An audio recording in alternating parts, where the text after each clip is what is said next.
परिवार एक अलहदा मसला है और परिवारवाद एक अलहदा मसला है। परिवारवाद को परिवार से कई दफा हम जंबल करने लगते हैं।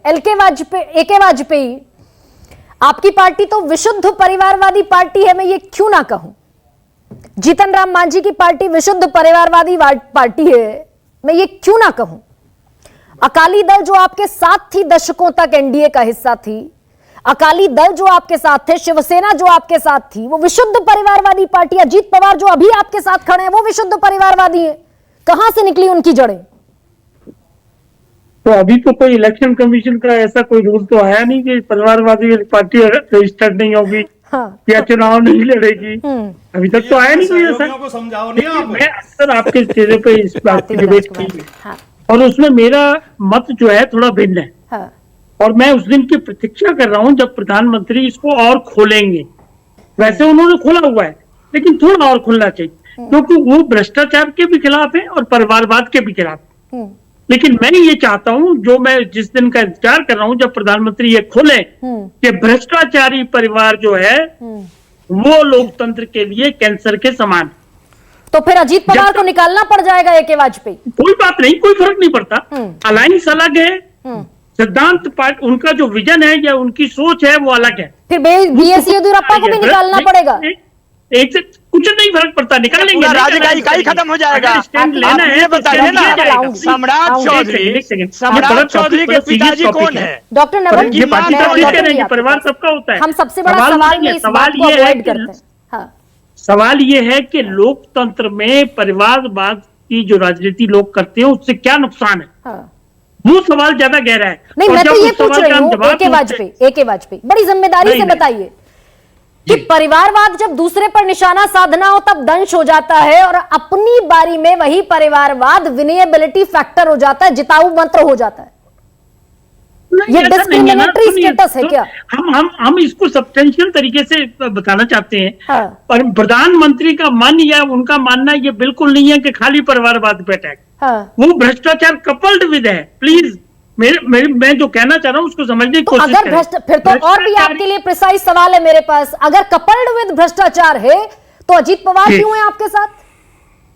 वो अलायंस का धर्म अलग है। ओहो, फिर गलत मिक्स कर रहे चीजों। तो फिर बीएस येदियुरप्पा क्यों है? चलिए अलायंस छोड़िए, बीएस येदियुरप्पा क्यों है? नहीं, ये एग्जांपल तो आप 50 बार, हम उस पर नहीं जा रहे हैं, हम परिवारवाद पे आ रहे हैं, सिर्फ परिवारवाद पे। हाँ। लोकतंत्र में कौन सा परिवारवाद खतरनाक है इस पे हम कौन सा खतरनाक? और जब हम ये बात बार बार कह रहे हैं कि अगर लालू का परिवार भ्रष्टाचारी परिवार है, हाँ। या मायावती का परिवार भ्रष्टाचारी है, हाँ। या हमारे एनडीए के अंदर कोई भी जो पार्टी है जिसका भ्रष्टाचार के आरोप लगे हुए हैं, तो वो परिवारवाद दिक्कत वाला होना चाहिए। तो वो अदरवाइज तो परिवार एनडीए में वो दिक्कत वाला क्यों नहीं है? ये तो आप होना चाहिए ना एके वाजपेयी। हम नहीं, आपके मुताबिक होना चाहिए। If they are alligated, if your alliance partner are alligated with the serious। अरे हम कह रहे हैं अलायंस में हो या ना हो, अगर परिवारवाद भ्रष्टाचारी है तो वो सर्वथा कंडेम करने लायक है। तो एनडीए में जितने आपके भ्रष्टाचारी परिवारवादी हैं वो कंडेम करने लायक है ना? इस बात पे कि अगर भ्रष्टाचारी परिवार है तो उसको हर तरीके से कंडेम किया जाना है, हम इस बात के सही है। लेकिन अगर भ्रष्टाचारी परिवार नहीं है तो क्या नुकसान है उससे लोकतंत्र को, जरा बताइए मुझे। हाँ। यह कानून लेके आइए पार्लियामेंट में कि इलेक्शन कमीशन जो ऐसे परिवारवादी पार्टियां उनको रजिस्टर नहीं करेगी। मतलब दो चीजें, हम प्रधानमंत्री से मतभेद रखते हैं इस बात पे, बार बार मैंने ये बात मतभेद रखते हैं तो कहिए ना, आप समझाइए फिर। तुहिन सिन्हा, विनोद जी आ रही हूँ, अपेक्षा है हमारी, लेकिन तुहिन, अगर परिवारवाद इतना बड़ा दंश है या तो कोलैब कीजिए भ्रष्टाचार से इसको और लिखिए कहीं पर, कोई नोटिफिकेशन जारी कीजिए। अभी सीएए का नोटिफिकेशन जारी हुआ, नोटिफाई कर दिया आपने, इसको भी नोटिफाई कीजिए कि परिवारवाद कोलैब विद।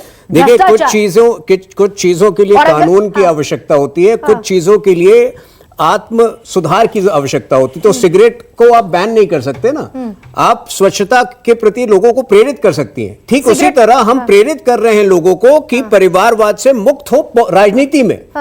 और राजकुमार जी ने बहुत सही पकड़ा है, तो कितनी क्योंकि बैठकें कर ली आंतरिक आपने? लोकतंत्र का विषय है, आपने रेटरिक की कितनी आवश्यकता। बैठकें की अनुप्रिया पटेल के साथ, ओम प्रकाश राजभर के साथ, निषाद पार्टी? वही तो मैं कह रहा हूँ, ये कितनी बैठकें हुई? बैठकों की आवश्यकता नहीं होती इसमें। हाँ। आप क्या बैठक करेंगे? किसी को आप बोले कि स्वच्छता महत्वपूर्ण है तो उस पर बैठक की आवश्यकता है, या आपने एक मैसेज कन्वे कर दिया, आप दूसरी पार्टी को वो आगे ले जाना है? कितने लोगों ने मान लिया? जीतन राम मांझी तो अड़ गए थे। समय आएगा, अभी आपका मंत्रिमंडल समय विस्तार आएगा। हुआ, जीतन राम मांझी देखिए, अड़ गए बहुत कि सारी मेरे 4 चीजों विधायक का हैं, मुझे 2 अगर मंत्री चाहिए। तो फिर उस सेंस में तो भाजपा एक फ्यूचरिस्टिक पार्टी हुई ना। हाँ। आज से अगर 20 साल बाद जो है, अगर हम निरंतर ये बातें करते रहे और कहीं ना कहीं समय आए जब बाकी पार्टियां भी इस पर अमल करें। मैंने आपको उदाहरण दिया, गांधी जी स्वच्छता की बात 1940 में करते थे, स्वच्छ भारत का अभियान हमने संपूर्ण किया 2015 में। तो समय लगता है सुधार में, और इसीलिए मोदी जी का बार बार ये विषय उठाना बहुत आवश्यक है। आवश्यक है, लेकिन उस पर जब अपने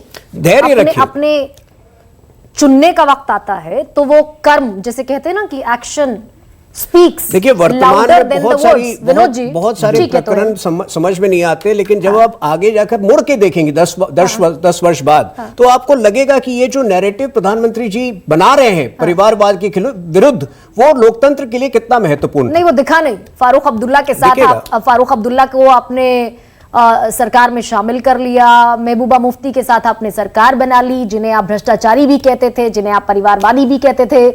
अजीत पवार को आप भ्रष्टाचारी भी कहते थे, परिवारवादी भी कहते थे, उनको आप सरकार में साथ लेकर चल रहे हैं, उनको आपने मंत्रालय देकर बैठाया हुआ है, तो वो दिख नहीं रहा। धैर्य रखिए गरिमा जी, धैर्य रखिए। Okay sir, okay Vinod ji.